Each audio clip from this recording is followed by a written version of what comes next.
Welcome to ETF Edge, your go-to place for everything exchange-traded funds. I'm your host, Dominic Chu. Now, just like equities, bonds have been showing some increased volatility as of late. After a run-up in treasuries last week, we saw a sell-off earlier today and now seemingly finding a little bit of a bid. It's been back and forth, a roller coaster ride between price and yield. Joining me now for their assessment of the bond markets are Joanna Gallegos, the co-founder and COO of Bondbloxx, alongside Todd Sohn, technical strategist over at Strategas Securities. Thank you very much, first of all, Todd and Joanna, for being here with us on ETF Edge. Joanna, I'd like to start off with your assessment of the recent volatility that we've been seeing on the Treasury/rates market. Yeah, so I think the volatility that's been in view and been talked about probably since early April has been on the long end. So even if you just look at the Treasury, the 20-year Treasury year to date, it's gone from negative to positive returns 5 times. So it's really experienced a tremendous amount of volatility that everybody's been watching. One of those turnarounds was over 7.5% within, I think, a week. So if you're looking at the long end of the Treasury market, lots of volatility, lots of concern about what it means for the economy. If you're looking at other segments of the curve and you're looking towards the shorter, the middle end, it's looking more traditional. It's looking less volatility with stable yields. It's been very supportive in portfolios this year. Across the curve, now, as we've gotten through April, returns are up. So, if you had your Treasury exposure, you've gone on a big, big ride since April, but things have calmed down. What exactly, Joanna, has been driving the volatility, especially on that long end side, compared to the seemingly relatively stable part of the shorter term of the curve? It's supposed to be volatile in times of uncertainty. It's supposed to reflect the longer term view of where the economy is going. And if you can't see past 3 months through maybe a tariff change, or you're not sure exactly what the playing field is, it will be volatile. It's actually functioning as it's supposed to. It's an important barometer to show where uncertainty is in the market. Now, risk aversion factor, Todd, is also something that we're paying close attention to. From a technician standpoint, what do you make of the recent kind of activity that we've been seeing, both from a price/yield perspective? And then what have you been watching for and what have you been seeing when it comes to some of the money that's been flowing into or out of certain parts of the ETF market, with specifically targeting the bond side of things? Yeah, it's a great question. I think the important stat to keep in mind here, and this pairs along with what Joanna just said about volatility, is that we're 9 months into the cutting cycle since the first cut from the Federal Reserve, and both long duration treasuries and long duration corporate bonds are down since September 18th. That's extremely rare. I can only count one other time that's happened, and it was during the financial crisis, for what's that's worth. And so long duration doesn't work. I think it makes much more sense to stay down the curve. And in terms of flows, I think throughout this year and really since the April 8th low, you have seen mass amounts of money go to treasury bill ETFs, and more shorter duration too, so going out 2 to 3 years on the curve. So flows remain very much on that less volatile side. There's been a pinch of money going to long duration, but I think investors have finally acknowledged that it remains a very volatile market that's just not working anymore. So they're comfortable staying in that cash-like vehicles there, and I think that's fine for now until there's much more clarity on the long end, whenever that might occur. If there is, Todd, lack of clarity, and it's kind of the general construct we've been working in, right? It's very headline driven. It's very White House trade negotiation, Treasury Department, USTR driven flow activity with regard to news. Does that make you feel as though that kind of rates side of things, the Treasury side of things, is range bound until there is a fundamental breakthrough in terms of the economy and or trade talks? Yeah, I think that's the right call, right? The right call is no call on anything 7 years and above on the yield curve, right? It's just there's just nothing there for us from, if I were to put on my technician hat, it's just a sideways, huge volatile range. And that's just not something I think I want to sit through, or many investors want to sit through now. You can get opportunistic if you'd like, if you feel the economy might be deteriorating. Of course, that's when it makes sense to add some of those longer duration instruments. But for now, you're still getting similar type of yield and far less volatility down the curve. And I think that's just a hard proposition to want to argue against going forward. All right, so you and Joanna both agree on this. Joanna, let's turn back to you. Where exactly are you seeing some of the greatest, at least, opportunities with regard to the fixed income side of things? We've talked about things about treasuries. We've talked about maybe not as much about corporate credit, investment grade or high yield, other types of fixed income instruments. Where exactly where do things lie? Where do things kind of shake out with regard to where the opportunities are, given what we've seen? Yeah, we're focusing our clients, we're focusing our message on corporate credit. And the reason for that is that you can actually see a balance sheet. You can see the strength in the balance sheet. We believe in the American corporate balance sheet because the fundamentals have been strong actually through 2023, 2024, and we entered 2025 from a strong position. So they are set up to weather this storm. And on the debt side, you know, if you're into investment grade, at the very least, you're picking up yield away from the treasury curve. But if you stay short on the corporate credit side, you're also not exposing yourself to undue interest rate risk, which is actually something we didn't talk about, which is really throwing the long end of the treasury curve around. It just has more interest rate risk because it has more duration. So if you take duration out of the corporate exposure as well in credit, you're really picking up some attractive yields at close to 6%. So, you know, it's something you should consider given, you know, investment grade rarely, if never, defaults. We like triple B. We like the triple B space because you get a yield increase from going out to triple B. It's still investment grade, and it's a place that you'll be picking up more yield. Now, also, Joanna, the idea of trying to pick up more yield is something that is not mainly, but very often geared towards people who have an income tilt towards their investments. They want to see that kind of periodic paycheck, so to speak, right, coming in. With an income standpoint in mind, how exactly then do you go about constructing, whether you're a retail investment advisor, a registered investment advisor representative, any kind of a trader who wants to put their products into yield instruments, how do you shape a portfolio based upon that, given what we know in the ETF market right now? I think it's the income. Maybe if, you know, we interchange yield for income, like that's what's really important about fixed income right now. Income is back in fixed income.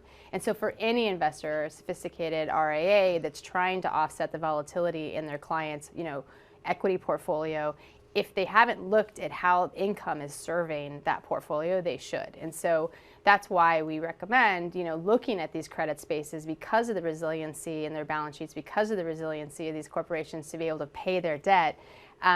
You should be reaching for not only investment grade credit, but also high yield credit, because the income is very compelling, especially in places like double B, which is a first rung in high yield. You're getting an immense amount of relative value from going from triple B to double B, an increase of another 100 basis points up to 7%. And so if you believe that, you know, you can see the cash in a balance sheet and you know that interest rate, that there's interest coverage for that corporation, that's uncertainty that you don't have to worry about. You can look inside. Now, Todd, it's the income-oriented investor is also one that's looking towards the bond market side of things, but also balancing it out with what's happening with equities. I mean, we talk about the traditional 60-40 stock bond allocation and what exactly that's done for investors over the last few decades. Do you feel as though there are places right now on the equity income side of things that you are seeing more activity or heat in yourself from a strategist standpoint? Yeah, I think what's super interesting since the market low, and even just income aside, is that there's just a total skepticism of what has gone on over the last month and a half. The equity rally has seen flows really cool down high level from the broader ETF universe. And then when you break it down by sector, there's been outflows from cyclicals such as financials, industrials, discretionary materials, and outflows from small caps and even levered funds. So the type of stuff that you typically see going very risk on coming off of lows hasn't been there.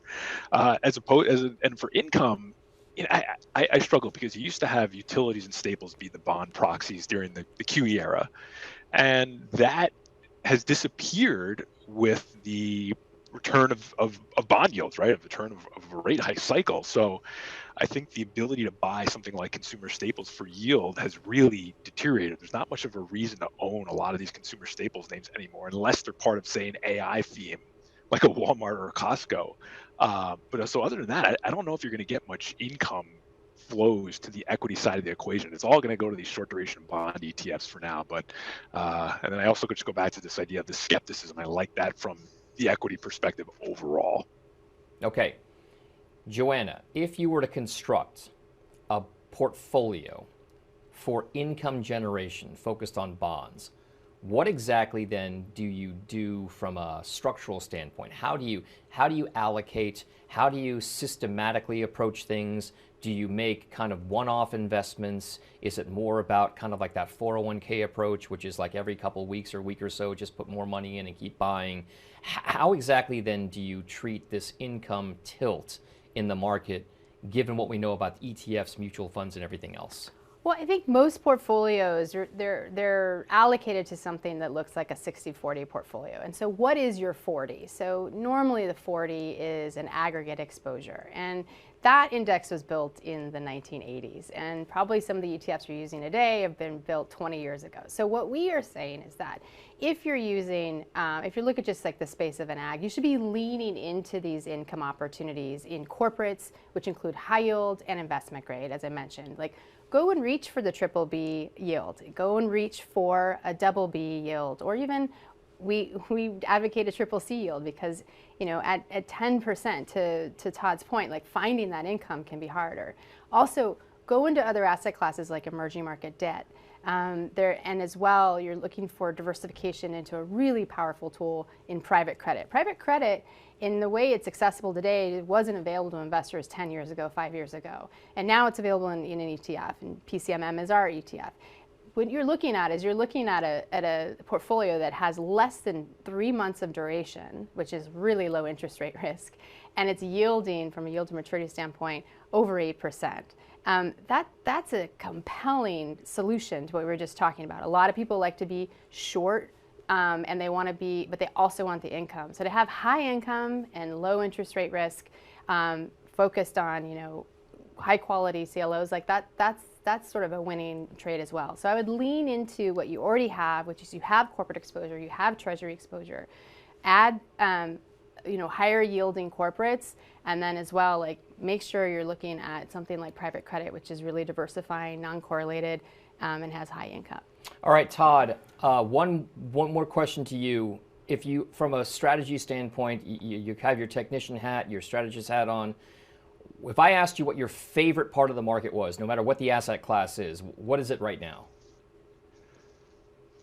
Listen, it's hard to argue against short duration fixed income, but how about international equities? I mean, I know we haven't talked about that at all here. This has been more the focus on the bond side of the equation, but international equities are contributing to portfolios again in a way that they have not done in over a decade. Last year it was Japanese equities working, and this year it's European equities working. So to the extent that in the 40 part of the equation you're getting income again, in the 60 part of the equity equation, you're now getting international again too. So this is great for investor portfolios. You don't have to be loaded up on large cap growth anymore, as you did during the QE area. That's a meaningful change that I think everyone needs to be aware of. All right, not just Mag 7. All right, Joanna, you get the last word. If you had one big fear in your world, what exactly would you be on the lookout for? What exactly would give you a moment of pause about how things are developing in this market, structurally, fundamentally, or anything else? Well, I think my fear is people haven't really re-engaged with how the bond market's working for them. I think that there is a lot of focus on that long-term rate and the volatility, and what people are missing is, my fear is that they're not diversifying their portfolio with bonds today.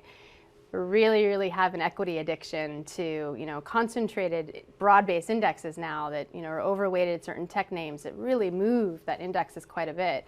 People get used to, and they've appreciated these double-digit 20% returns that they've seen in equities. And every time we have a bout of volatility, we forget about, well, when are you going to add that income to your portfolio? When are you going to add more fixed income? Because these markets, these volatile, reactive markets, are the time for fixed income to add more bonds to your portfolio in the ways that we were describing. If you don't do that, you don't take a look now, you know, you'll have that feeling whenever the next bout is, 3 months, a week, I'm not sure.